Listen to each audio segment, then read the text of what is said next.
வணக்கம். எம்ஜிஆர் அவர்களுக்கு ஆடத் தெரியுங்கிறத பார்த்தோம். பாடுற விஷயத்தை பொறுத்த மட்டும் என்னன்னு கேட்டிங்கன்னா, அவருக்கு அருமையான குரல் வாய்த்ததுங்கிறது உண்மையிலேயே டிஎம்எஸ் ஒரு பெரிய வரம்ங்க. எம்ஜிஆர் தான் பாடுறாருன்னு நான்லாம் சின்ன பிள்ளையில் நம்பிக்கிட்டே இருந்தேன். அவருக்கு ஏஎம் ராஜா பாடியிருக்காரு, பிபி சீனிவாஸ் சில பாடல்கள் பாடியிருக்காரு, சீர்காழி கோவிந்தராஜன் பாடியிருக்காரு, சிஎஸ் ஜெயராமன் பாடியிருக்கிறாரு, எத்தனையோ பேர் பாடியிருக்காங்க. ஆனால் டிஎம் சௌந்தரராஜன் அவருடைய குரல் மாதிரி வேறு யாருடைய குரலும் பொருந்தி போகலன்னு அருமையாக சொல்ல முடியும். அப்படியான ஒரு விஷயம். அப்போ அவருடைய பாடல் படத்தில் எம்ஜிஆர் சொல்லுவாராம், நம்முடைய படத்தை பார்த்துட்டு வெளியே போகிறப்ப அந்த ரசிகர் நம்முடைய பாட்டை பாடிட்டு போகணும் அப்படின்பாராம்.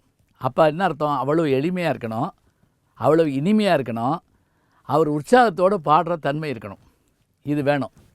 அப்போ அதுக்கு அவர் பாட்டுக்கு என்னென்ன முயற்சி எடுத்துக்கிட்டாருன்னு நீங்கள் பார்த்துருக்கலாம்.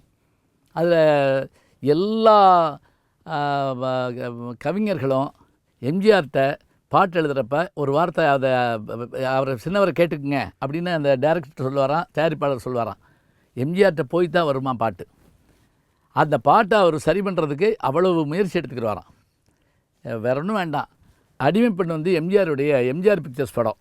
எம்ஜிஆர் 3 படம் தயாரித்தார். ஒன்று Nadodi Mannan, super duper hit. ஜெயிச்சா மன்னன், தோத்தா நாடோடி, வெற்றி. அடுத்து அடிமைப்பெண். நல்லா சொன்னீங்கன்னா அந்த அடிமைப்பெண் கதை தாங்க அப்படியே பாகுபலி. அம்மாவை தேடி போகிற கதாநாயகனுக்கால அந்த பாதை எம்ஜிஆர் அப்போவே செஞ்சுருப்பாருங்க. 3வது படம் உலக சுவாலிபன்.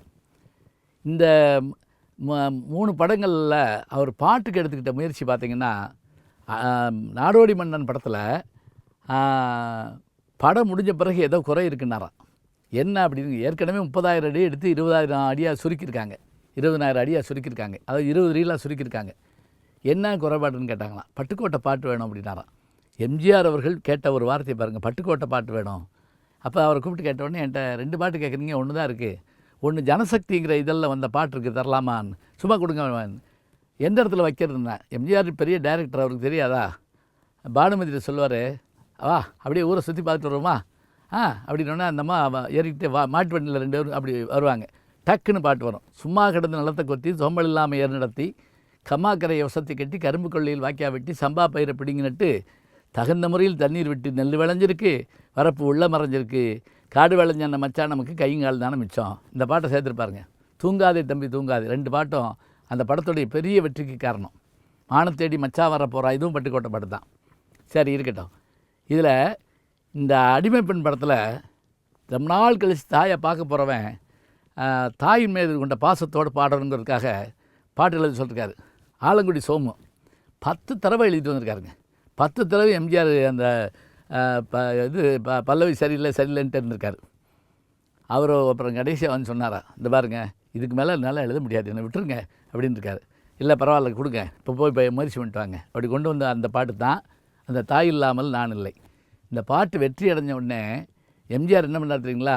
பட வெற்றி விழாவில் ஆலங்குடி சோமை கூப்பிட்டு ஒரு மோதிரம் போட்டுட்டு சொன்னாராம், பார்த்தியா இந்த மோதிரம் வாங்குறதுக்காக தான் உன்னை இத்தனை தடவை திருப்பி அனுப்பினேன்.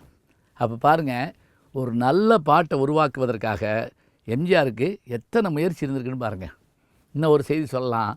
உரிமைக்குரல் படம் ஸ்ரீதர் அவர்கள் ரொம்ப நாள் கழித்து எம்ஜிஆரை வச்சு எடுக்கிறார். அப்படி எடுக்கிறப்ப அந்த படத்தில் வாலி நிறைய பாடல்கள் எழுதியிருக்காரு, மற்றவங்களும் எழுதியிருக்காங்க. அதில் அந்த நேரம் கண்ணதாசனுக்கு எம்ஜிஆருக்கு கொஞ்சம் பிடிக்காமல் இருந்தது. ஸ்ரீதர் என்ன பண்ணார், ஒரு காதல் காட்சிக்கான பாட்டை கண்ணதாசன்கிட்ட போய் கேட்டிருக்காரு. இல்லை எம்ஜிஆர் படம்னு சொல்கிறீங்க, அவர் ஒத்துக்கிற மாட்டார், சும்மா நீங்கள் போட்டு கொடுங்கன்ட்டார். விஸ்வநாதனை வச்சு பாட்டை போட்டாச்சு. எம்ஜிஆருக்கு அனுப்புனாங்க. எம்ஜிஆர் பாட்டை பார்த்துட்டு ஸ்ரீதரை வர சொன்னார். இது யார் பாட்டு அப்படின்னாரு. இது சொல்லுங்கள், இது கண்ணதாசன் பாட்டு தானே? ஆமாம், வேறு ஒன்றும் சொல்லலை, பாட்டு நல்லாயிருக்கு, படம் ஹிட் ஆகணும், அதான் முக்கியம். இது என்ன பண்ணுங்கள், சாதாரணமாக எடுக்காதீங்க. இது பாட்டு தொடங்குறப்ப அவுட்டோரில் தொடங்கட்டும், ஆனால் இன்டோரில் பெரிய செட்டு போட்டு கனவு சீனா அந்த பாட்டை மாற்றிடுவோம் அப்படின்னாராம். அப்படி எழுதின பாட்டு கண்ணதாசன் பிடிக்காமல் இருந்தால் கூட அவர் பாட்டு நல்லா இருக்குது, அது ஹிட் ஆகும்னு தெரிஞ்சு அதை வியத்தகு முறையில் காட்டணுங்கிற விஷயத்தில் செஞ்சு காட்டின ஒரு பெரிய உள்ளம் யாருக்குன்னா எம்ஜிஆருக்கு தாங்க. வெளியே கதை எழுது, கண்ணீரில் எழுதாதே, மஞ்சள் வானம், தென்றல் சாட்சி, உனக்காகவே வாழ்கிறேன். இந்த பாட்டு தொடங்குற போது எம்ஜிஆர் அவர்களும் லதா அவர்களும் ஒரு ஆற்றங்கரையில் இருப்பாங்க. அப்படி கண்ணீரை தொடச்சிட்டு இந்த முடிஞ்ச உடனே தீபம் எரிகின்றது ஜோதி தெரிகின்றதுன்னு வர்றபோது அப்படியே அந்த செட்டை பார்த்தா அப்படியே மிரண்டு போவோம். கைதட்டு பிரமாதமாக இது பண்ணுவாங்க எல்லோரும். அதாவது என்னென்னா எந்நேரமும் ரசிகர்களை வியப்பில் வச்சுருக்கணுங்கிற எண்ணம் எம்ஜிஆருக்கு இருந்துகிட்டே இருக்குங்க. பாட்டை பற்றி பேசுகிறாருந்தா 136 படத்தில் அவர் வாயச தனிப்பாடல்களும் அவர் டூயட் பாடின பாடல்களையும் நம்ம வரிசையை சொல்லிக்கிட்டே போகலாம். பாட்டு அது எம்ஜிஆர் பாட்டு தான். வேறு யாராவது பாட்டுனா அந்த பாட்டுக்குரிய தகுதி வேறு. ஆனால் எம்ஜிஆர் பாடுறப்ப தான் அதுக்கு ஒரு பெரிய ஒரு வலிமையும் பெருமையும் கிடைக்கின்றது. எம்ஜிஆருடைய புகழை சொல்லிக்கொண்டே போகலாம். நல்ல செய்திகளை நாளும் சிந்திப்போம். நாளை சந்திப்போம். அன்பிற்கினிய யூடியூப் நேயர்களே, நீங்கள் என்னோடு இன்னும் நெருக்கமாக தொடர்ந்து வர வேண்டும் என்று சொன்னால் இன்ஸ்டாகிராம், ட்விட்டர் போன்ற பதிவுகள்லேயும் என்னை நீங்கள் தொடருங்க. பின்தொடர்ந்து வாருங்கள். நாம் எல்லோரும் முன்தொடர்ந்து